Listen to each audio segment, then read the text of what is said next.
predecessor to T6? What's that? Was the predecessor to T6? Yes, the Trojan, not the new T6 that Jake has. Brand new one. Yeah, the old T6. Tail tractor. Big reset. Oh, did you? I never got a chance to. I was had an opportunity at the test pilot school to hop in. Hey, need you guys stay with me, okay? Trying to keep track of who's asking questions.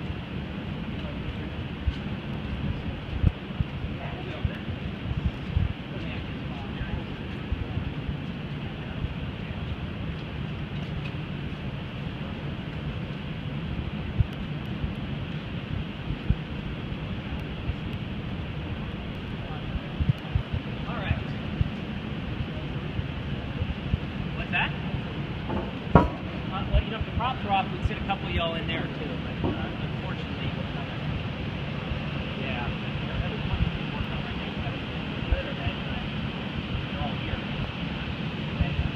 This is a pre-production Twin Otter. Okay, so when they design something, just like automobiles, they'll take a couple models and test them first, make sure that the design works, make the fixes before they go into full production. This is actually Twin Otter number 6. Okay, these have been around. They still use them today. Actually, another company's rebuilding them called Viking Aircraft. And if you were to take a tour of the Grand Canyon, you'd be flying in one of these. They also put skis on them. They put floats on them. They do all sorts of wacky things with Twin Otter. We used it for icing research primarily. Okay, so what does that mean? Ice in planes is bad, right? Ice in planes is bad. You get ice on the plane, and all of a sudden you are a test pilot. So if you were flying with an airfoil, it wasn't the original airfoil for that aircraft. We would go up and test it.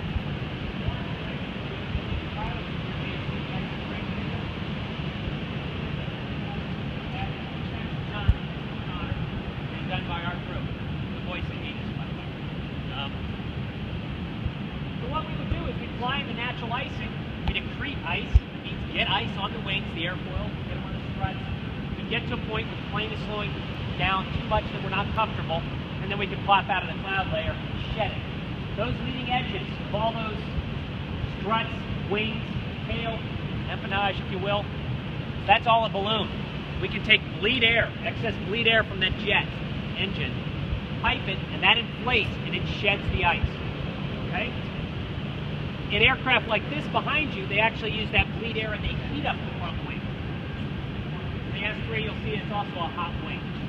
So there's different ways to get rid of the ice, and that's one of the things we do here at NASA. That's a good thing. Okay, we'll talk about the Otter right now. We'll get to that. Come over here and ask me a question about the Otter.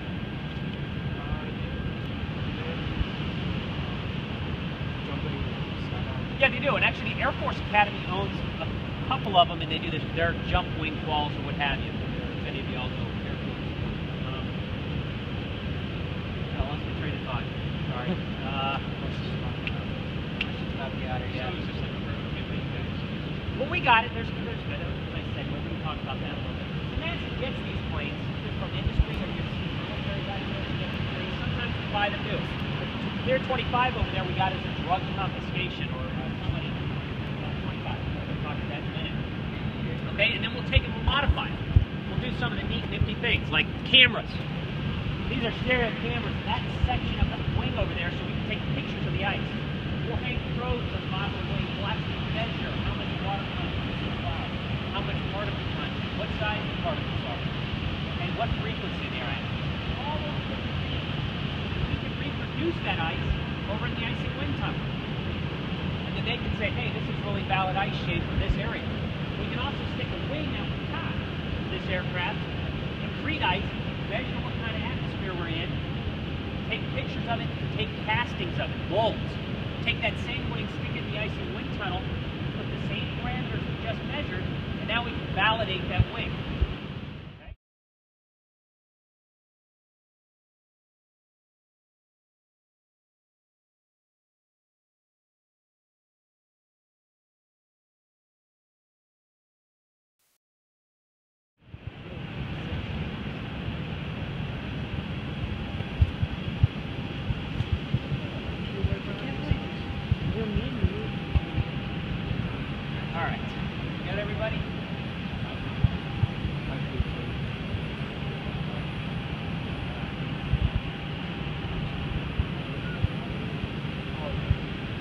Okay, remember how we talked about a plane is designed with its mission up front?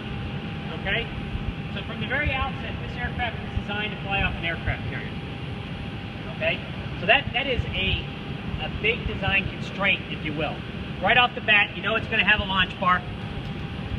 You know it's going to have a tail hook to get back on deck. And that's got to take a lot of stress. So this plane would take off the carrier at 52,500 pounds. Okay? So 26 tons. It would get launched off the carrier. It would get airborne about to 160, 170 knots in less than 2 seconds. And I got to tell you, it's a hell of a ride. Okay? So to do that, can you imagine the stress on this launch bar that's pulling 26 tons and getting it up to that fast in less than 2 seconds? It's a lot. Okay, so that is a major design constraint when they designed this aircraft. The other design constraint are those landing gears. Look at that itty bitty puny landing gear on that thing. You think that lands on a carrier? Just take a look at this. Okay, overbuilt. Whoa. This thing's gonna land. Look, that aircraft structure inside's got to be able to take those loads, right? We got to be able to take those loads, transfer them into the aircraft. Somebody had to do all that design work to do this. All right? So as you walk around the plane, you're going to see that the plane is a little bit different than your standard point A to point B traveling. Your V-stall aircraft, your trainer at the end. Okay? So as you walk around, please ask questions. We're running out of things to talk about. Come on.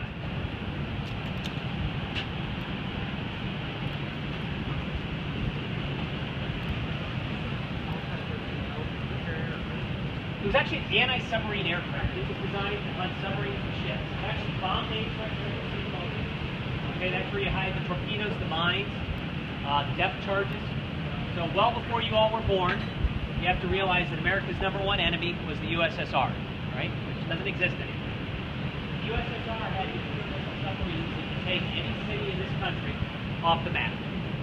Take multiple cities in this country off the map. The plane was designed to take off from the carrier, find that submarine and kill it. And they had planes that were designed to do that to our submarines. When you look at that, it was designed to do it on one engine. So you can take off, use one of the engines, and still complete the mission.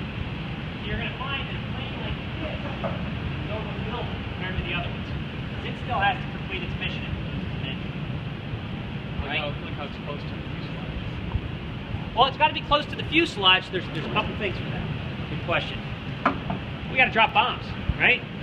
So I can't stick this way out on the wing. Look at that lever arm, right? I don't want to stick that kind of weight out here, especially since the wings fold, right? Those fold in half, so does the tail. Go on the carrier. Now we got to start pushing the engine in. As we move the engines out, okay? We have 2 engines from an airplane. All right, I got one engine go out. This one's providing thrust. What's happening? Yeah, so I'm yawing, right? I'm yawing, coming to one side. What counteracts that yaw? Rudder. Look at the size of that. All right, it's an enormous rudder. All right, if we started moving these engines out, that rudder's got to get bigger. That rudder already doesn't fit on the aircraft carrier, that's why it folds. Okay? I have 2 options. I make the rudder bigger, or I stick the rudder further back. All great questions. Next question.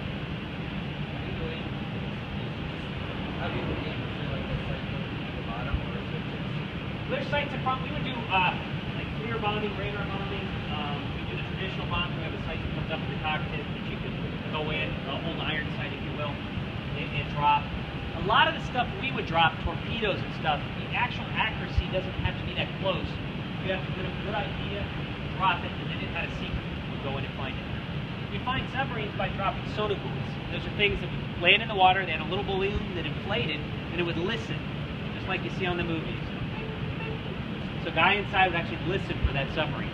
You triangulate from the different sonar buoys, and you drop your torpedo or mine or depth charge.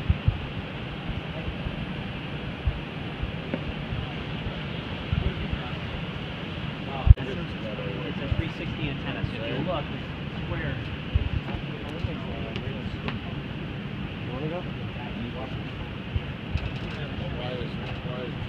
Take a look at this engine.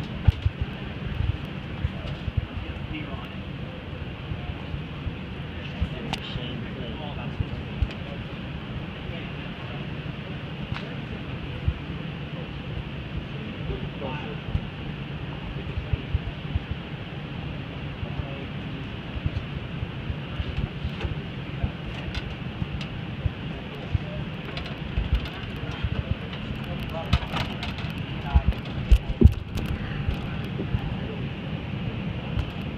thing with aircraft.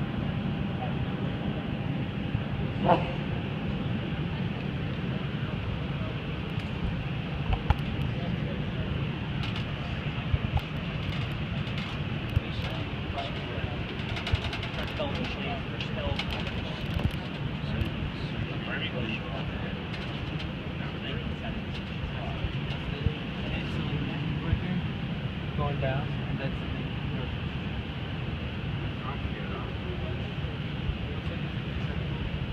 it's like it's super cool. You'll be working on it. Listen, I have my